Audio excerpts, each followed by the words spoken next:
Alright, what is going on, guys? So today I have probably one of the most hyped up war videos, one of the ones that I'm most excited to make.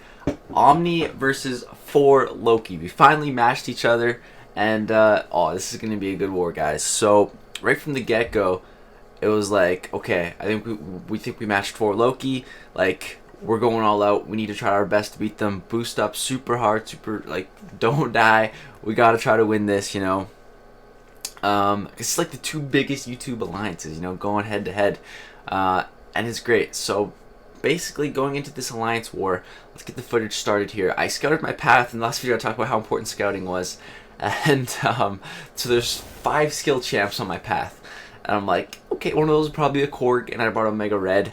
And when I was assigned this path, my alliance leader thought I was gonna bring Blade, Stark Spidey, and Ghost Rider, and basically he thought I was gonna bring Blade and Ghost Rider for the synergy for this first fight. It's a 565 MODOK. I knew that going in. So yeah, he thought I was going to bring Blade for that and Stark Spidey for the rest of the path. And after I did some more scouting, I figured out that the Korg, the guy in Thor Loki in BG3 that has the 565 Korg, he's named nowhere on my path. So I know his Korg's not on my path. There could be another Korg, but I doubt it. So yeah, going into this, my leader's like, you're supposed to bring Blade. I'm like, oh crap. So I'm like, already I'm anxious about fighting for Loki. Now it's just, I can't die. I brought in Spidey. I gotta do this. So it's a MODOK here. This node is one of the hardest nodes to fight, and MODOK sure doesn't make it easy with his auto blocking. It's difficult to get rid of the Furies. Those Furies that he gets do a lot of damage when they add up. So I really just wish I brought Blade just for this to start with 3 poise charges. This fight is pretty difficult to build them on, because if you start building poise charges, then he gets a crap ton of Furies. You cannot let those stack up here. So really scared for this fight. Trying to just do my best, take off them one at a time. If you auto block, it's okay. Make sure I'm baiting out the L1. I got the auto evade having my back, so that's nice. Right here, I'm gonna bait out, use my special to intercept him, because yeah, I didn't crit, and he auto-blocked the second part of it. I put on a tech boost to gain power, because I was hoping I could cycle some L2s, but he auto-blocked and I didn't crit, so I didn't really get any power from that. But yeah, the fight's going pretty good here. He's down to 23%. The Limber's kicking in. I don't have any more parries left. Now look how quick this stun goes by. Like, okay, 4%. What do? I bait the special, go in, he auto-blocks. I'm like, okay, I'm just going to take some blocked hits. 2% left. Hey, it's cool. Bait out a heavy, go in, he's done. I took some block damage at the end, he had some Furies, but you know, I'm like, it's all good. It's worth a potion to just get through this fight. It's all good. Worth a potion or 2, no biggie. Got a bunch from Glory. So go ahead, pop some potions into Spidey. For this next node, this is the Bane and Stun Immunity node. I really had no idea who this was going to be. It turns out to actually be a Massacre. I'm kind of comfortable fighting Massacre. On this fight, I can build up some poise, which is nice. Finally build up some poise. And so basically what happens in this fight, I was pretty pumped up about my path, really happy, got that MODOK down. I was feeling pretty good, and right here I go in for an intercept. It's like, oh crap, okay. And then I kind of just recalibrated the intercepting. Then we hit an intercept, boom, hit another intercept. Not sure what happened on that first one, which kind of mistimed it a little bit. But after that, it was all good. And nailed 2 intercepts. There we go. Drop the L1. He goes down. So Massacre, boom, he's down. Looking pretty good. Now the next fight, this was why I brought Void. You know, I brought Void in Omega Red. You know, I was like, okay, if I'm taking path 6 to 7, I'll need Void. I didn't need Void. Just brought in Stark Spidey again. I checked my invulnerability boost. I still have like 15 seconds on it, so go ahead and heal up Spidey a little bit and then hop into this fight. I popped the invulnerability boost. You know, I was trying to be safe, mainly against that MODOK. Didn't want to risk anything, you know. So we got an Agent Venom. It's only a rank 3, so I'm really not worried at all. This should be pretty easy. Just build up to 10 poise, and then I know we're just gonna annihilate this Agent Venom. So yeah, build up 6, 7, I think I get to 9 before I go in. Or do I go all the way to 10? I do all the way to 10.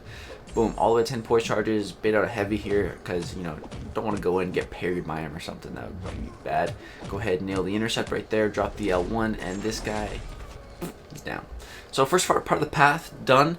I only saved enough energy to do this part of the path. I was gonna save up more, but I was just like, dude, I want to get in there. I want to take this path down. So I did, and I was really happy. So now I waited till I had enough energy to finish off the path. And actually we get some mini boss action as well. There's an Emma Frost. My alliance leader said the guy who had a Corvus, which was taking path 8 right next to me, was going to take it. But I asked him, like, dude, I got to take Emma Frost. No, I got to take her. He's like, are you sure? Like, Corvus is much safer than Sparky. I'm like, just let me do it. I got it, man. I got it. If I'm not feeling good when I'm fighting, I won't. But I was feeling good. So I fully boost up again. Now, on the first time I used absolute max boost. This one I used a little bit toned down boost. Still pretty heavy boosts. So I'm ready to tear the rest of this path apart. Got Spidey. I'm feeling good. I still have a lot of HP. We've got a Kingpin mini boss here. This is the buffet. Some more buffet. So yeah, pretty much the plan here is just to build up to max poise. Then we're going to drop some L2s. Hopefully cycle some L2s because of the tech boost. So basically, you gain power off Special 2 and Special 3 based on how much damage you did. So with a champion like Stark Spidey, when you crit a lot, and those crits are really big on your special, you're getting a lot of power back. So it's really cool. So yeah, pretty much just baiting heavies here. I'm not punishing the parries, just trying to play it pretty safe, you know, baiting the L1 to get my ins. It's going pretty good so far. He's getting the buffet healing, but I'm really not worried. I know once I get to a special, it'll pretty much be over, especially if we can cycle them. So yeah, just gonna keep baiting out the L1. Don't want to push him to that L2. That would not be good. Yeah, push him all the way up to the L1 again. Bait one more, and then I'm gonna drop my L2. I was gonna build one more poise, but I'm like, nah, no point. I don't want to. Don't have to worry about buffet or anything. And boom, he goes down 16k, 16k, 17k crit. If it didn't kill him, we would have had another L2 to blast off, but it did kill him. It did kill him, so we were all good there. Now next up we got some of Cade's champions. Now I wasn't familiar with Cade's roster, so I honestly had no idea who this was. I was like, okay, a rank 4 skill. I look at his profile. He has a blade, but that's rank 5, so it's not blade. Honestly, I had absolutely no clue going in who this was. And it turns out to be a Taskmaster. So I was like, okay, Taskmaster, that's not too bad. Let's go ahead and build up some poise. Really, once we build up poise, then we can just start doing that crazy damage, man. It just feels so good to play with Stark Spidey again. Like, when I'm really just focused, laser focused with Stark Spidey, I just feel so good. I feel like I can take down, like, anything. It's great. Go ahead, bait out a heavy here at the end. Boom, we didn't even have to parry. And push him to his special one here. He does go ahead and drop this because he was taunted. I tried to evade it. We just auto-evaded it, so it's all good there. And yeah, it looks like one more combo paired with an L1 will do the trick here. Boom, he goes down. So another great fight. Now next up we have the what's it called? The healing node, Arc Overload, that's it. And it's a 6-star skill champ, so I'm like, who could this be? I'm thinking the first champion that came to my mind was Thor Ragnarok. Just a guess. I'm like, okay, I think this would be a pretty good spot for Thor Ragnarok. And so something really weird happened in this fight. You guys will see. But yeah, so it does turn out to be Thor Ragnarok. So I'm like, okay, this is pretty good placement. You know, he's not the easiest champ to fight. That power gain can really mess you up. Accidentally bit out a heavy here, but that's okay. Go ahead and punish it. And I was a little worried about my damage at the start. Not doing a crazy amount, but I just gotta build up some poise. Go ahead and power drain him. And yeah, let me just start building up some poise. Trying to refresh the taunt. I feel like when they're taunted, they come at you more aggressively. I don't know. But yeah, go ahead, get to 6, parry him, start doing some decent damage. Build a couple more poise charges. Want to get up to at least 8. You know, I feel comfortable with 8, but if I can get up to 9, 10, then I'm feeling really good. Now I go ahead parry and try to bait out some specials here. So he's about to get to 20. So my plan right here is to drop my L2, and look, did you notice it kind of lagged a little bit? The frame kind of lagged, and I was planning on dropping my L2 there, and then I lagged, and then I just lost all confidence in dropping it. I mid lag, I was like, I can't drop this L2 now. And we had to bait out his L2. He might have got to an L3 if he didn't throw that. I don't know. But yeah, go ahead and drop the L2. We finish him off there. that lag spike gave me a bit of a scare. And I don't think it's my device or my connection. I don't know. I feel like it's some bug in the game. I don't know, but kind of weird. But yeah, now we're going to go ahead and fight Emma Frost here, this mini-boss.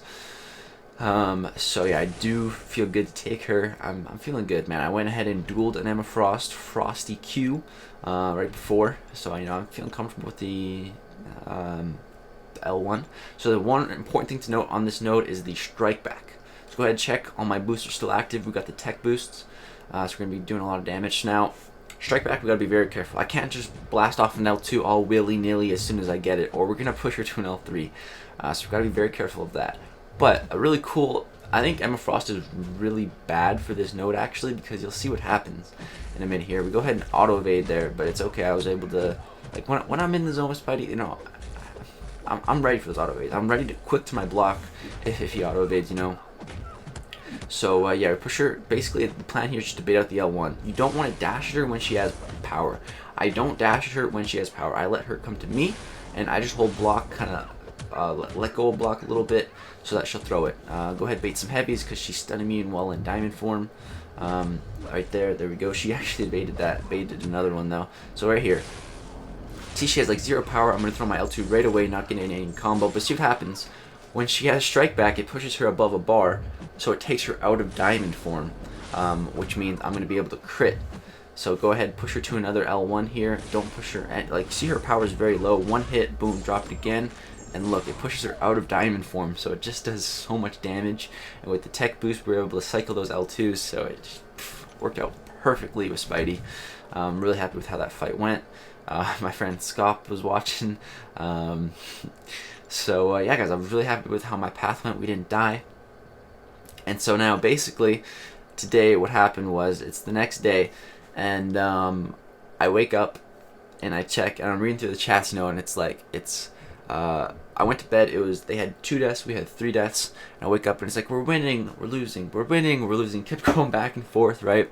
To the very end, and it was BG1 and BG3 on both sides were 100%ed, and we had 1 more death than them, and it was just BG2 left. BG2 on both sides had the middle and the bosses to clear, and they were up on us by, like, we had one more death than them, and so they started clearing middle in BG2, and they died to a domino on the all or nothing mini boss. Like, it's tied. Like, okay, we got a chance here, and then they clear middle and the boss without dying again. Bmanny just went beast mode, cleared like so much of the middle and took down the boss. It was so close. There was a guy fighting the bleed node breakthrough in the middle with a blade, and he didn't have danger sense. And he literally finished the fight. Like, look at my champs right now. You see how Spidey and everyone have like the color in their health bar, right? This guy's blade literally just a blank health bar. There was no color in it at all. It didn't say KO, but there was no health bar. He had like 1%, less than 1% health left. So close. But yeah, they finished, and we didn't have quite full diversity, and we were like, when in high tier wars, basically you write down who you fight, and we're looking at everyone we fought. We didn't see any duplicate champs, so we thought they had full diversity, and our BG2 finished. I'm not sure if they died, I didn't check, but even if they did, or even if they didn't die, we were tied. Even if we finished the war tied out, which I think we did, they would have gotten just because a little few tiebreaker points of diversity. But really close war. Since if we have to lose, I'm glad it's such a close war, such a fun nail biter of a war. So yeah, good games for Loki. Shout out to everyone over there. It was really fun fighting you guys. Really fun fighting you guys. I just haven't had this rush of emotions in war in a long time. Like, I was really nervous going in. It felt really good after clearing my path. It was great, really fun war. Shout out to everybody for Loki. A lot of good friends over there. And yeah, good luck in the season, guys. Thank you so much for watching this video. Hope you guys did enjoy. Peace.